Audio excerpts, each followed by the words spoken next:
Aksi seorang pemuda bernama Alphonsius Saverius, 24 tahun, yang membuat keributan sambil membawa senjata tajam di Jalan Nangka Utara, Gang Sari Dewi 2, Dusun Tegal Sari, Kelurahan Tonji Denpasar Utara meresahkan warga pada Sabtu 7 Januari.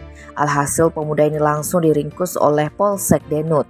Usut punya usut, ulah pemuda asal desa Rego, Flores, Nusa Tenggara Timur ini didasari rasa emosi kepada seorang bernama Sevinius Juplah, 21 tahun yang tinggal di TKP usai terjadi perselisihan saat mereka berdua meminum miras bersama.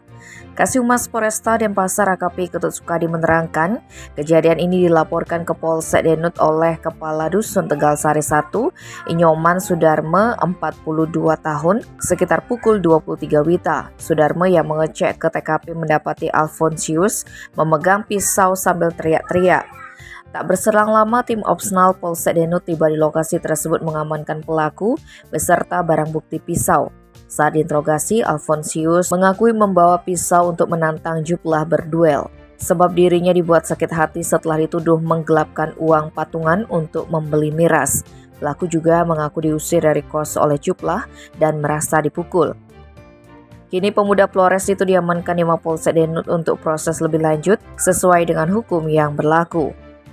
Dia disangkakan Undang-Undang Darurat Nomor 12 Tahun 1951 tentang tindak pidana membawa senjata tajam dengan ancaman pidana penjara paling lama 10 tahun. Tim Bali Express melaporkan.